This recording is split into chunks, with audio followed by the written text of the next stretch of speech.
Hello. Good morning friends. कैसे हो आप लोग?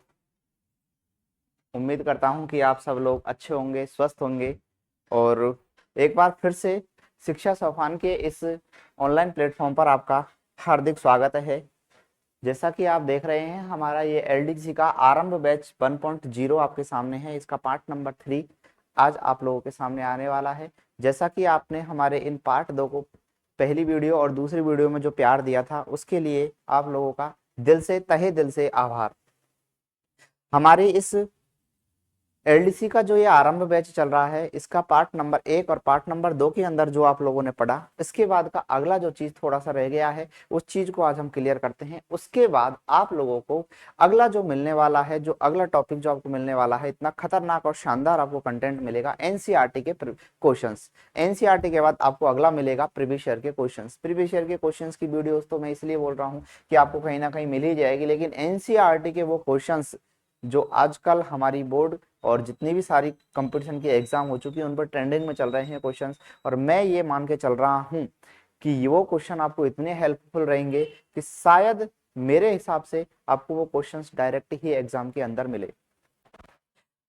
आप लोगों ने थंबनेल देख रखा है कि हमारा एलडीसी का 2026 का आरंभ बैच 1.0 चल ही रहा है। इसका पार्ट नंबर 3 आने वाला है और मैं आपके साथ के सर साइंस के साथ इस तरीके से जुड़ा रहूंगा जब तक कि आपका इसमें जो मैंने आपको टारगेट बताया था, ये वाला टारगेट जो आपको मैंने टारगेट बता रखा है कि हमारा जब तक ये टारगेट अचीव नहीं हो जाता है 50/50, तब तक मैं आप लोगों के साथ जुड़ा रहूंगा हर हालत में। ठीक है, हम शुरुआत करते हैं बिना किसी देरी के। हम अपना अगला शुरुआत करते हैं। हमारा जो लास्ट वाला जो टॉपिक था कल का, वो आप लोगों को पता है कि हमने इसको खत्म किया था द्विविस्थापन अभिक्रिया से। जो लास्ट वाला जो टॉपिक था उसको हमने खत्म किया था। कहां से खत्म किया था? द्विविस्थापन अभिक्रिया के साथ। लास्ट वाले टॉपिक को हमने किससे खत्म किया था? द्विविस्थापन अभिक्रिया। किससे खत्म किया था हमने? द्विविस्थापन अभिक्रिया के साथ उसको हमने खत्म किया था। हम अब अगला स्टार्ट करते हैं उसको। द्विविस्थापन अभिक्रिया। द्विविस्थापन अभिक्रिया के साथ हमने आपका खत्म किया था। द्विविस्थापन अभिक्रिया के अंदर जो भी था, मैं आप लोगों को बता देता हूं 1 मिनट के लिए कि इसके अंदर क्या था। द्विविस्थापन अभिक्रिया के अंदर जो अपना टॉपिक था, उसमें क्या क्या चीजें बताई गई थी, मैं 1 मिनट के लिए इसी का ही रिवाइज करवा देता हूँ, क्योंकि मुझे लगता है कि शायद यहाँ से क्वेश्चन बन सकता है। सबसे पहले तो इसमें किसका आदान प्रदान हो रहा था? आयनों का आदान प्रदान हो रहा था। किसका? आयनों का आदान प्रदान। आदान प्रदान।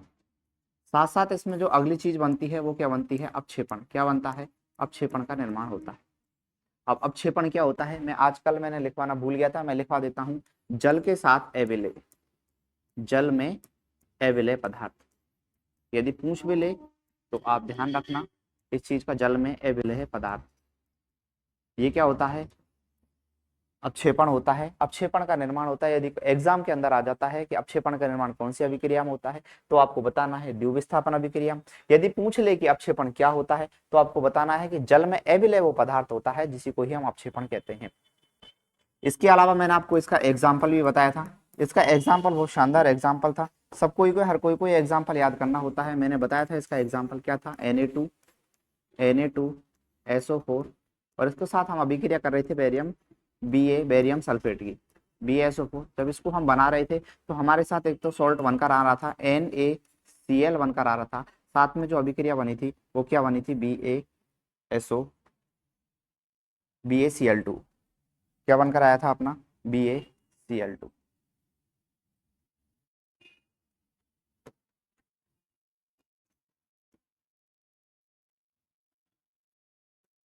यही अपनी अभिक्रिया थी। इस अभिक्रिया को अपने को ध्यान रखना है। पूरी की पूरी जो अभिक्रिया थी, इस अभिक्रिया को पूरे को अपने को ध्यान रखना है। इसके बाद हमारा जो अगला टॉपिक आता है, वो अगला टॉपिक क्या है अपना? अगला टॉपिक ये आता है। इसके बाद नेक्स्ट स्लाइड्स में मैं जा रहा हूँ। अगला जो टॉपिक है, इसको पूरे को मैं इरेज कर देता हूँ। अगला जो टॉपिक है अपना, उसकी तरफ मैं जाता हूँ। ये मैंने रिवाइज करवा दिया है। यहीं से ही अपना क्वेश्चंस, बहुत सारे क्वेश्चंस बनते हैं। इंपॉर्टेंट चीजें हैं, यहाँ से आप देख ध्यान से। सबसे पहला अपना बनता है, पहला टॉपिक जो बनता है वो बनता है अपना अपचयन। क्या बनता है? एक तो आता है अपने पास अपचयन, और एक बनता है अपने पास दूसरा जो बनता है वो बनता है ऑक्सीकरण। पहले मैं ऊपर दूसरे इस ऑक्सीकरण को लिख देता हूं। अपने पास एक बनता है ऑक्सीकरण और एक बनता है अपने पास अपचयन। पहला ऊपर मैं लिख देता हूं ऑक्सीकरण,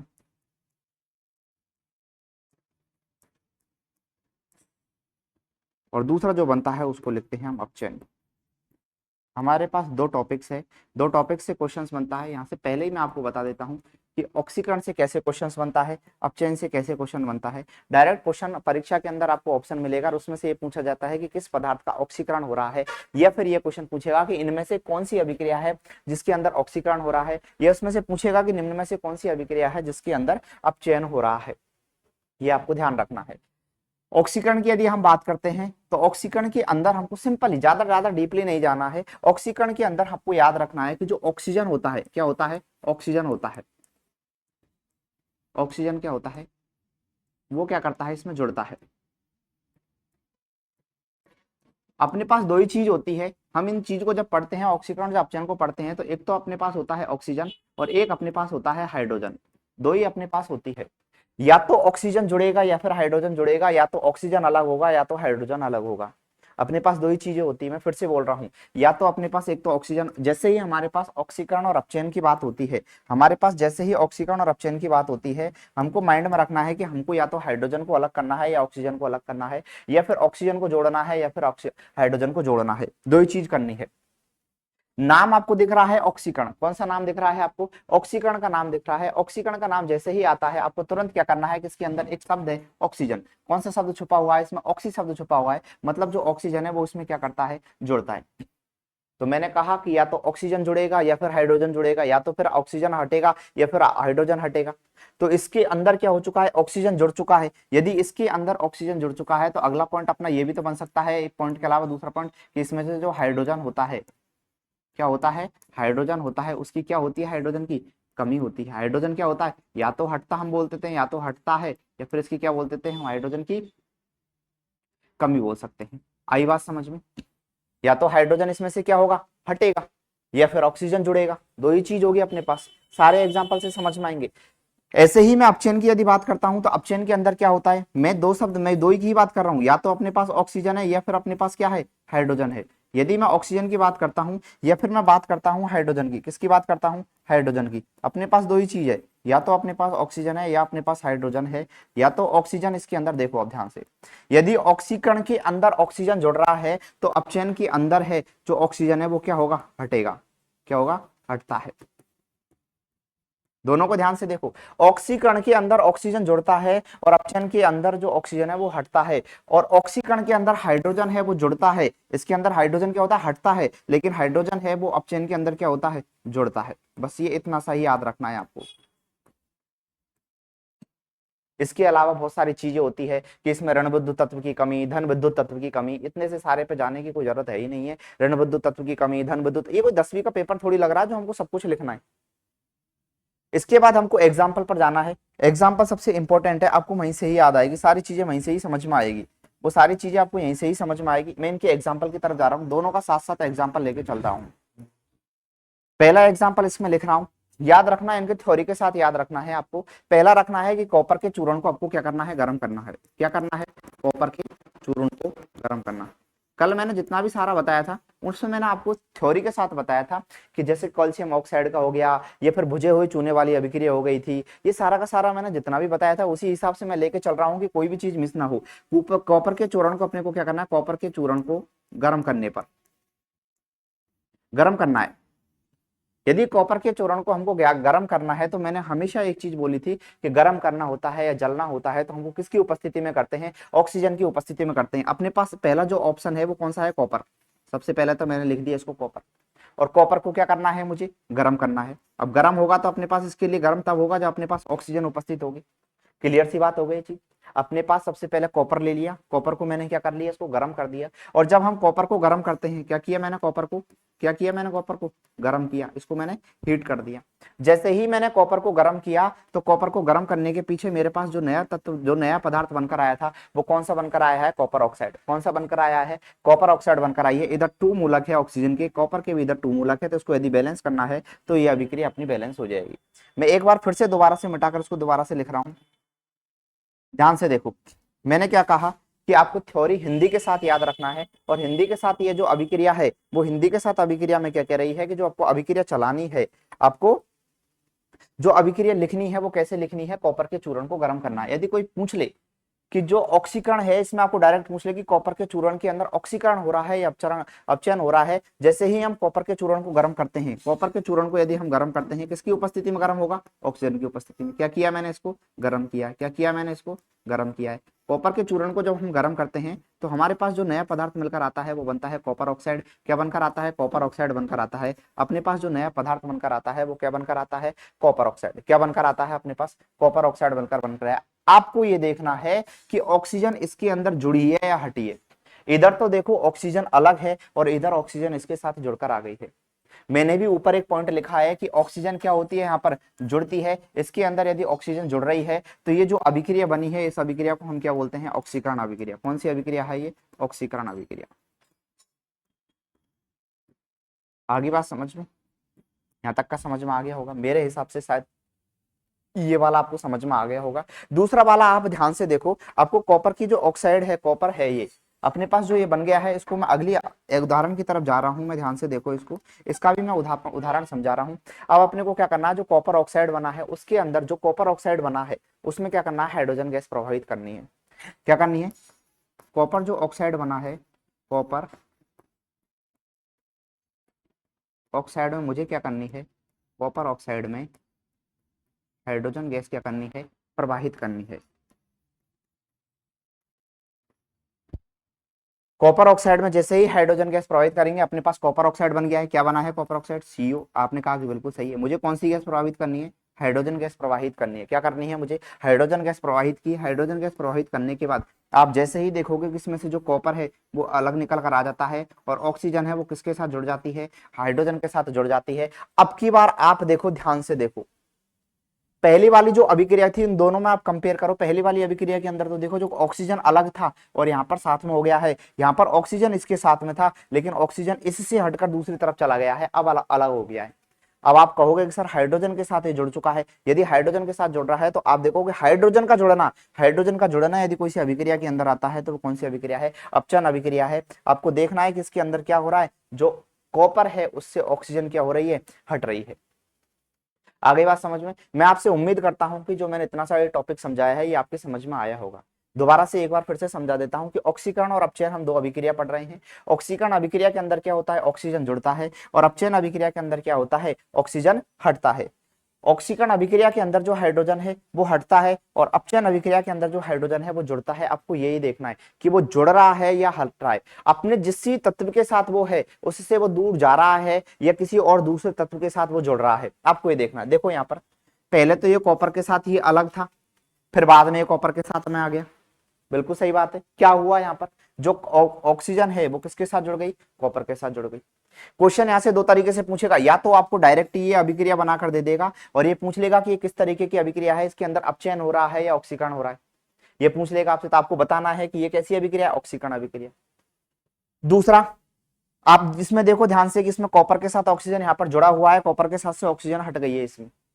अब अगला जो क्वेश्चन बनता है, यहीं से ये क्वेश्चन बनता है कि इसमें से कौन सा जो पदार्थ है उसका ऑक्सीकरण हो रहा है और कौन सा जो पदार्थ है उसका अपचयन हो रहा है। जिसके संग ऑक्सीजन जुड़ रही है उसका ऑक्सीकरण होगा और जिसके संग ऑक्सीजन हट रही है उसका ही अपचयन होगा। सिंपल सी बात है इसमें भाई। जिसके साथ अपनी क्या हो रही है, ऑक्सीजन जुड़ रही है। जिस भी पदार्थ से ऑक्सीजन क्या हो रही है, ऑक्सीजन यदि जिसके साथ अपनी क्या होती है, जुड़ती है, उसी का ही क्या होता है, ऑक्सीजन जिस भी तत्व के साथ क्या होती है, जुड़ती है, उसी का ही क्या होता है, उसी का तो ऑक्सीकरण होगा। ये तो नॉर्मल सी बात है।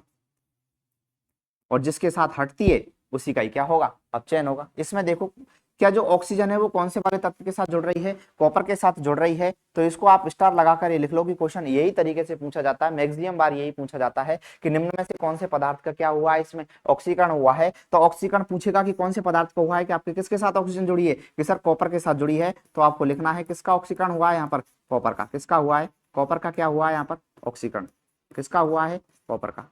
ऑक्सीजन किसके साथ जुड़ी है, जिसके साथ जुड़ी है उसी का ही आपको क्या लगाना है, ऑक्सीकरण लगाना है आपको। किसके साथ जुड़ी है, ऑक्सीजन के साथ, कॉपर के साथ जुड़ी है, तो आपको लिख देना कि कॉपर का क्या हुआ है यहाँ पर, ऑक्सीकरण।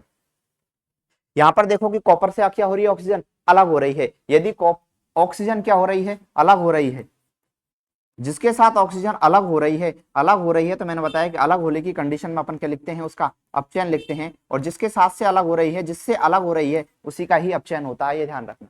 यहाँ पर देखोगे ऑक्सीजन इसके साथ जुड़ी हुई है, लेकिन कॉपर से निकलकर ये अलग चली गई है। तो इस जगह पर जो कॉपर है, इस जगह पर जो कॉपर है, यहाँ पर इस जगह पर कॉपर का क्या हो रहा है, यहाँ पर क्या हो रहा है, यहाँ पर अपचयन। मेरे हिसाब से ये दोनों चीजें समझ में आ गई होगी। एक दूसरे से रिलेटेड करके यदि आप पढ़ोगे, इसको ध्यान से देखोगे, तो मैं मानता हूं कि आपके समझ में आएगा। 1 मिनट का आपसे समय लेकर मैं कह देता हूं कि इतना हम बार बार हमारे चैनल का प्रमोशन नहीं करते हैं, लेकिन फिर भी आपसे कहता हूं कि यदि हमारा ये शिक्षा सोपान का ये ऑनलाइन प्लेटफॉर्म और आपकी ये जो वीडियोज आपको पसंद आ रही है, अच्छी लग रही है, तो हमारे चैनल को लाइक और सब्सक्राइब करना ना भूले। 1 मिनट का समय लगता है। जो भी स्टूडेंट्स, जो भी विद्यार्थी इसको पढ़ रहे हैं, हमारा चैनल आपको समझ में आ रहा है, तो चैनल को लाइक करें और चैनल को सब्सक्राइब करना ना भूले। क्योंकि यदि आप लोग हमको ही मोटिवेट करोगे, तो ये मान के चलो कि हम आपके लिए इतना सब कुछ प्रोवाइड करेंगे जो आप शायद सोच नहीं सकते। तो चैनल को सब्सक्राइब करना और लाइक करना ना भूले। आगे बात समझ में, ठीक है। इसके बाद ऑक्सीकरण और अपचयन अपना हो चुका है। दोनों को ध्यान से देखना, जिसके साथ ऑक्सीजन जुड़ रही है उसका ऑक्सीकरण होगा, जिसके साथ अपचयन हो रहा है, ऑक्सीजन अलग हो रही है, उसी पदार्थ का क्या होता है, इसमें अपचयन होता है। इसके बाद नेक्स्ट जो अभिक्रिया आती है, उस नेक्स्ट अभिक्रिया को हम बोलते हैं रेडॉक्स अभिक्रिया। जो नेक्स्ट जो अभिक्रिया आती है, उस अभिक्रिया का जो हमारा हम पढ़ने वाले हैं, उस अभिक्रिया का नाम है रेडॉक्स अभिक्रिया। कौन सी अभिक्रिया है, रेडॉक्स अभिक्रिया। मैं जब क्वेश्चन सॉल्व करवाऊंगा, वहां से आपको बहुत सारी अच्छी अच्छी चीजें भी बताऊंगा। जो अभिक्रिया है वो कौन सी अभिक्रिया है, रेडॉक्स अभिक्रिया। देखो मेरी भाषा के अंदर मैं आपको बता देता हूं कि मैं जो रेडॉक्स अभिक्रिया है, इस रेडॉक्स अभिक्रिया को मैं कुछ और नाम से बोलता हूं। इस रेडॉक्स अभिक्रिया है, उस अभिक्रिया को मैं बोलता हूं पापा मम्मी वाली अभिक्रिया। कौन सी अभिक्रिया, पापा मम्मी वाली अभिक्रिया।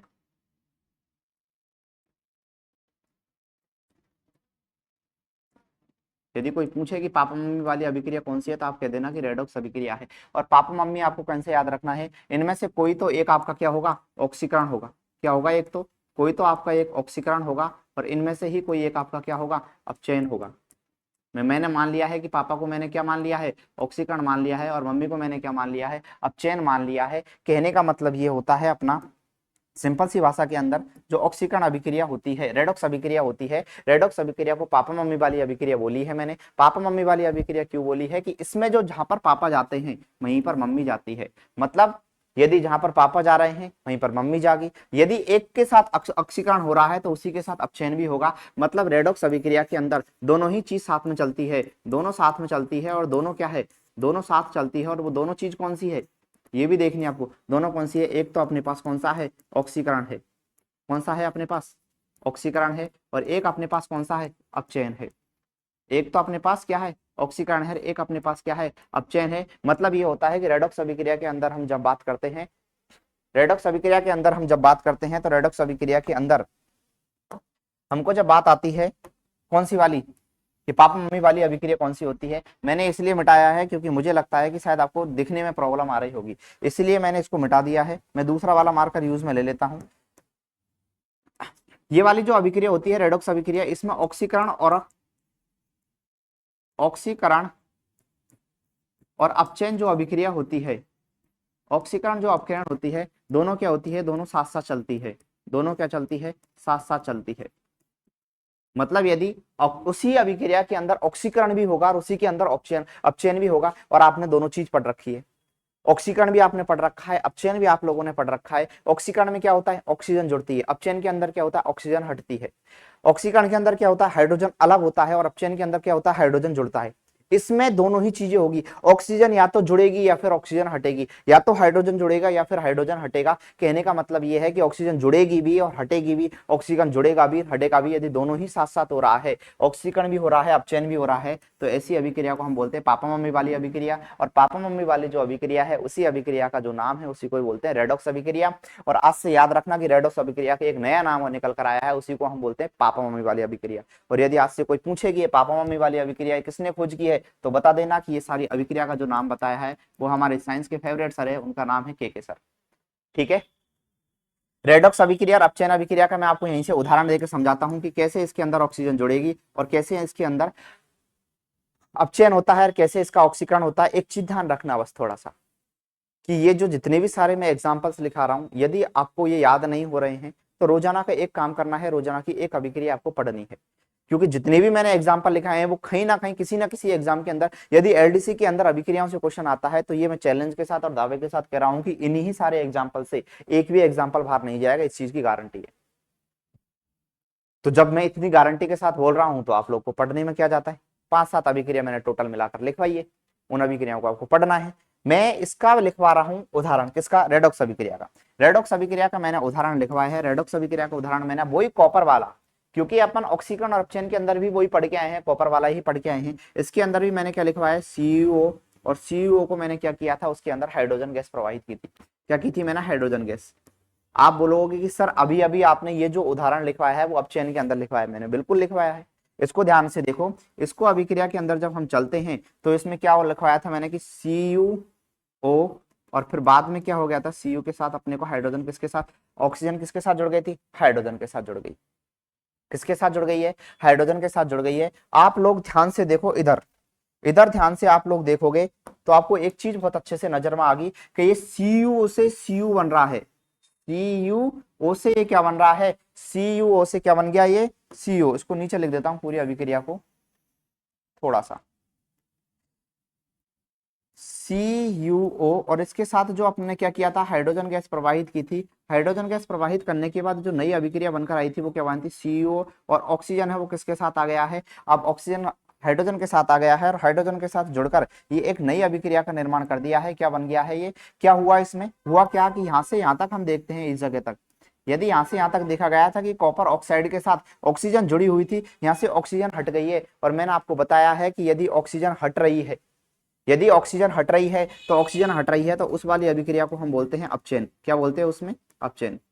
तो ध्यान से देखो कि इस जगह पर क्या हो रहा है, इस जगह पर अपचयन हो रहा है। ध्यान से देखना कि इस जगह पर कॉपर के साथ ऑक्सीजन हट रही है तो इस जगह पर क्या हो रहा है, ऑक्सीजन हट रही है। ऑक्सीजन यदि हटती है तो वो वाली अभिक्रिया होती है, मैंने अभी अभी जस्ट पढ़ाया है कि यदि ऑक्सीजन हटता है तो अभिक्रिया कौन सी होती है, अपचयन अभिक्रिया होती है। और यही अभिक्रिया मैंने बताई, यहाँ से देखो Cu के साथ से ऑक्सीजन हट गया।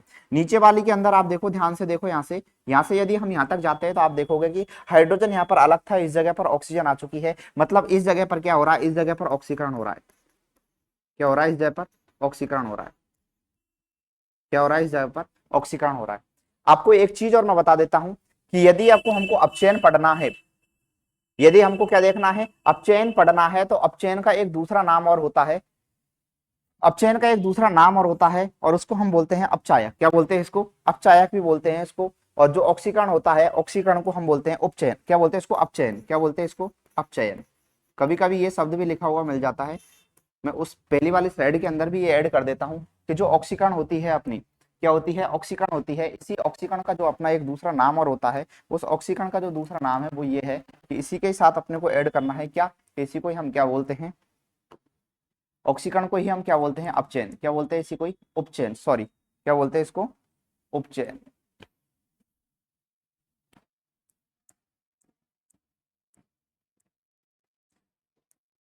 आगे बात समझ में। तो अपनी जो नेक्स्ट स्लाइड थी उसी के ऊपर चलते हैं कि अपचयन को, ऑक्सीकरण को ही मैंने क्या लिखा है, अपचयन या उपचयन। ठीक है, आगे बात समझ में। तो ऑक्सीकरण जहां पर हो रहा है उस जगह पर उसका क्या लिखना है, अपने को उपचयन लिखना है। यहाँ पर भी थोड़ा सा मिस कर देता हूँ, लिख देता हूँ उसको पूरा, कि जहां पर जिससे अभिक्रिया का क्या हो रहा है, ऑक्सीकरण हो रहा है, उसका क्या होगा, उपचयन। क्या होता है उसका, उपचयन। आगे बात समझ में। क्या ये मैंने सही लिखा है कि अपचयन और उपचयन मैंने सही लिखा है क्या, ध्यान से देखो। जिस अभिक्रिया का अंदर ऑक्सीकरण होता है उसी अभिक्रिया को हम क्या लिखते हैं, उसका क्या होता है, अपचयन। क्या होता है उसका, ऑक्सीकरण जहां पर होता है उसी अभिक्रिया को होता है अपचयन। क्या होता है उसका, अपचयन।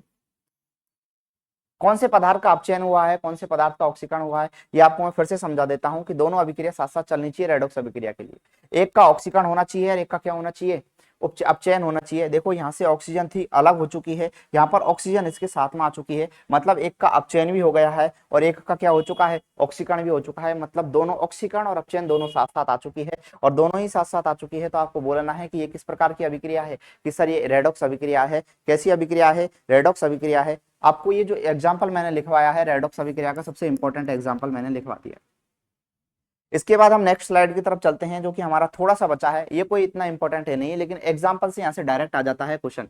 मैं आप लोगों से उम्मीद करता हूं कि आपका मैंने जो भी पढ़ाया है, ऑक्सीकरण और अपचयन आपको पढ़ाया है, उसके बाद मैंने नेक्स्ट पढ़ाया आपको रेडॉक्स अभिक्रिया, ये आपके समझ में आ गया होगा। ऑक्सीकरण के अंदर ऑक्सीजन जुड़ती है, अपचयन के अंदर ऑक्सीजन हट जाती है। ऑक्सीकरण के अंदर क्या होता है, हाइड्रोजन अलग होता है, और अपचयन के अंदर हाइड्रोजन जुड़ता है। और रेडॉक्स अभिक्रिया होती है, इसमें ऑक्सीकरण भी होता है, अपचयन भी होता है। इसलिए मैंने रेडॉक्स अभिक्रिया को जो नया नाम दिया है, वो कौन सा नाम दिया है, पापा मम्मी वाली अभिक्रिया। और पापा मम्मी से मैंने इसलिए बार बार बोल रहा हूं कि जहां पर याद रहेगा कि जहां पर पापा जाएंगे वहीं पर मम्मी जाएगी, मतलब यदि ऑक्सीकरण होगा तो उसमें अपचयन भी हो रहा है, दोनों ही साथ साथ हो रहा है, तो उस अभिक्रिया को हम बोलते हैं कौन सी, रेडॉक्स अभिक्रिया। इसके बाद हमारा जो अगला टॉपिक आता है, छोटे सा टॉपिक है, हम इस टॉपिक को खत्म कर हमारा अगला जो नेक्स्ट हमारा जो उद्देश्य रहेगा आपके पास, जो एनसीईआरटी का जो हमने आपसे वादा किया है, एनसीईआरटी के क्वेश्चन का सॉल्यूशन।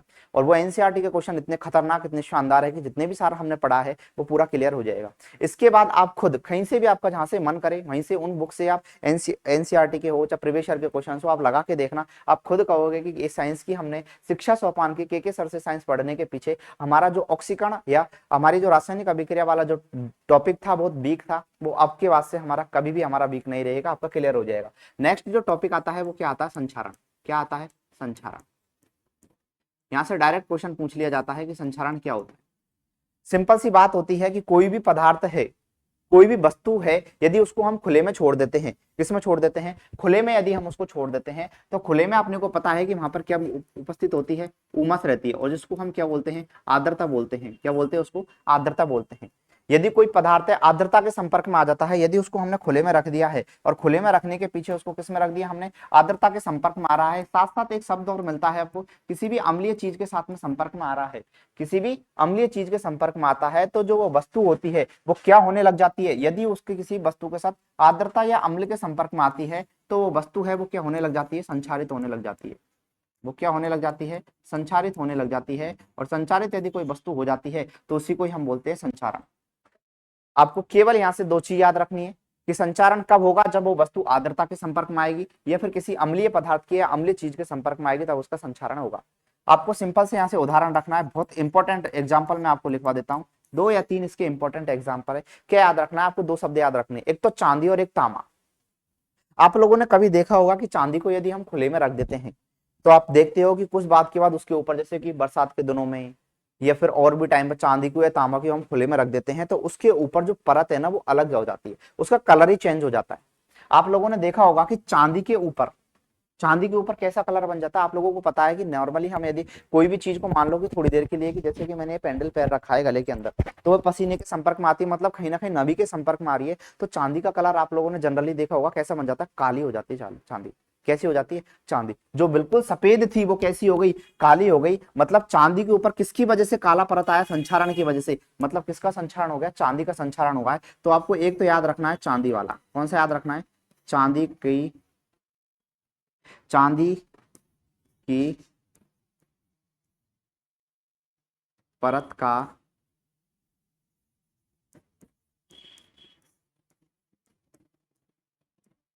काला होना। दूसरा मैंने आपको एग्जाम्पल बताया था कौन सा, तांबा वाला। कौन सा याद बताया था मैंने, तांबा। अब तांबे को आप खुले में छोड़ दो, आप देखोगे कि उसके ऊपर काई जैसी हरी हरी सी जैसे वो जम जाती है, तो हरा हरा सा उसके ऊपर पूरा आ जाता है तांबे के ऊपर। तो तांबे का कलर कैसा हो जाता है, दोनों का ही याद रखना है। चांदी तो कैसी होगी, काली, चांदी कैसी होगी, कली। याद कैसे रखना है कि चांदी कैसी होती है, सफेद। कैसी होती है, सफेद। तो सफेद का जो अपने को विलोम शब्द करना है वो कैसा करना है, काला करना है। आगे बात समझ में। जो ये तांबा होता है, तांबे के ऊपर जो कलर आएगा, तांबे की परत का तांबे के ऊपर कैसी परत आ जाती है, आपको पता है कि कौन सा कलर बन जाता है तांबे का, हरी परत का आना, हरी परत का जमना। ये दोनों चीज, दोनों एग्जाम्पल है, वो याद रखना। मैं एक बार फिर से इनको क्या कर लेता हूँ, हाईलाइट कर देता हूँ, जो भी इंपॉर्टेंट चीज है उसको मैं हाईलाइट कर देता हूँ दूसरे वाले पेन से। यदि आपको चांदी को देखना है, तो चांदी कैसी होती है, सफेद। कैसी हो जाएगी, काली। तांबा कैसा होता है, तांबा पीला होता है। इसकी जो परत बनेगी, उसके ऊपर जो परत आएगी वो कैसी आएगी, हरी परत आएगी। दोनों एग्जाम्पल हो गए। एक एग्जाम्पल और है जो बार बार परीक्षा के अंदर कभी कभी पूछ लेता है कि लोहे के ऊपर क्या लगना, जंग लगना। क्या लगना, लोहे के ऊपर जंग लगना। लोहे के ऊपर जंग लगना। और लोहे के ऊपर जब जंग लग जाता है तो एक बार मैंने पढ़ा था कि इसके अंदर जो क्वेश्चन है वो ऐसे पूछा गया था कि जब लोहे के ऊपर जंग लग जाता है तो लोहे के ऊपर जंग लगने के पीछे जो इसका कलर है, तो लोहे की परत का जो कलर है वो कैसा कलर हो जाता है, तो लोहे की ऊपर की जो परत है उसका कलर चेंज हो जाता है और वो कलर कैसा हो जाता है, भूरे रंग की परत। इसके ऊपर कैसा आ जाता है, भूरे रंग की परत हो जाती है। कैसी हो जाती है, भूरे रंग की परत, भूरी परत, भूरे रंग की परत। मैंने जितना भी संचारण का था मैंने आपको बता दिया है। ये 3 एग्जाम्पल है, तीनों के तीनों के ऊपर मैं स्टार लगा रहा हूं। ये 3 एग्जाम्पल से यदि कोई क्वेश्चन पूछेगा तो इससे बाहर कुछ भी नहीं जाएगा। सबसे पहले यदि कोई पूछेगा कि संचारण कैसा है, संचारण का आपको बताना है कि इसके ऊपर 2 एग्जाम्पल आपको याद रखना है संचारण के लिए कि निम्न में से कौन सा। 2 ही कंफ्यूज करता है, एक तो संचारण आता है और संचारण के साथ एक और पूछता है विकृत गंधिता। 2 ही चीज है आपके पास, एक तो है संचारण और एक है विकृत गंधिता। आपको याद रखना है कि संचारण जब भी आता है तो आपको 2 चीज याद रखनी है, सोना चांदी और लोहा। 3 याद कर लो, सोना चांदी और लोहा, लेकिन मैं तो 2 ही याद करवा रहा हूं। सोना और चांदी ही पूछ लो, बार बार पूछता है। क्वेश्चन कैसे पूछता है, या तो डायरेक्ट पूछेगा कि निम्न में से संचारण का उदाहरण बताइए और इन 3 में से कोई एक उदाहरण आपको मिल जाएगा, या फिर ये क्वेश्चन पूछता है कि संचारण की वजह से चांदी का कलर कैसा हो जाता है, तो चांदी का कलर कैसा हो जाता है, काला हो जाता है। या फिर क्वेश्चन ये पूछता है कि तांबे का कलर कैसा हो जाता है, तो तांबे का कलर हो जाता है हरा। या फिर क्वेश्चन ये पूछता है कि लोहे के ऊपर जंग लगना है किस प्रकार का, इसमें कैसा उदाहरण है, तो आपको बताना है कि संचारण का उदाहरण है। और लोहे की परत के, लोहे के ऊपर जब जंग लग जाती है तो लोहे का जो कलर है वो कैसा बन जाता है, भूरा बन जाता है। कैसा बन जाता है, भूरा बन जाता है। इसके बाद हम अपने अंतिम और आज के इस टॉपिक के बिल्कुल लास्ट की ओर चलते हैं। छोटा सा ये बचा है, उसको हम क्या पहुंचते हैं, वो बचता है अपना क्या, विकृत गंधिता। क्या बचता है वो, विकृत गंधिता। एक चीज आप लोगों को मैं बता देता हूं कि इसके अंदर एक टॉपिक और रह गया है, वो बचा है उत्प्रेरक। उत्प्रेरक वाला थोड़ा सा, इसको अलग ही एक वीडियो उसकी स्पेशल बनाऊंगा मैं, उत्प्रेरक की। ठीक है, आज का अपना लास्ट टॉपिक है विकृत गंधिता। कौन सी है, विकृत गंधिता। और ये विकृत गंधिता ये टॉपिक है, इससे अपने को क्या होता है कि अपने जितनी भी खाद्य सामग्री होती है, अब यहाँ पर अपनी विकृत गंधिता की बात होगी तो नाम से ही पता चल रहा है कि विकृत क्या हो जाती है, विकृत हो जाती है। क्या हो जाती है वो, विकृत हो जाती है। विकृत मतलब खराब हो गई। कैसी हो गई वो, खराब हो गई। अपने को पता है विकृत हो जाती है कोई भी चीज, क्या हो गई वो, खराब हो गई।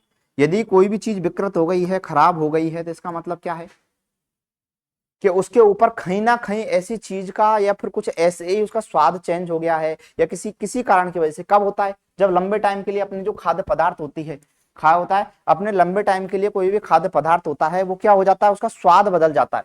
खाद्य पदार्थ हुई या फिर कोई भी वसायुक्त चीजें, कौन सी, वसायुक्त वस्तु, इन सब का क्या हो जाता है, इनका क्या हो जाता है, स्वाद बदल जाता है। क्या बदल गया, स्वाद बदल जाता है। यदि स्वाद बदल रहा है, तो स्वाद बदल रहा है तो इस कंडीशन में हम इसको क्या बोलेंगे कि वो जो कंडीशन बन रही है वो कैसी बन रही है, तो उसका क्या हो रहा है, उस पदार्थ का विकृत गंधिता की कंडीशन आ रही है। उसके अंदर क्या हो रहा है, विकृत गंधिता की कंडीशन आती है। और हमारे खाद्य पदार्थों को सुरक्षित रखने के लिए, कि कोई भी खाद्य पदार्थ है उसको लंबे समय तक के लिए, कि लंबे समय तक के लिए क्या बनी रहे, सुरक्षित बनी रहे, तो इसी के लिए आपने देखा होगा कि जो चिप्स की थैली 10 रुपए वाली आती है ना, उसके अंदर 10 रुपए में आपको केवल और केवल हवा मिलती है और कुछ नहीं मिलता है। क्या मिलती है, हवा। जो चिप्स की थैली आती है, इसके स्वाद को बनाए रखने के लिए जो चिप्स की थैली आती है, किसकी आती है, चिप्स की थैली। जो चिप्स आती है उसके अंदर जो गैस भरी जाती है, वो गैस कौन सी है, आप लोग सब जानते हो, खूब बार पड़ा है, नाइट्रोजन गैस। कौन सी गैस है उसके अंदर, नाइट्रोजन गैस भरी जाती है। उसके अंदर कौन सी भरी जाती है, चिप्स की थैली के अंदर नाइट्रोजन गैस भरी जाती है।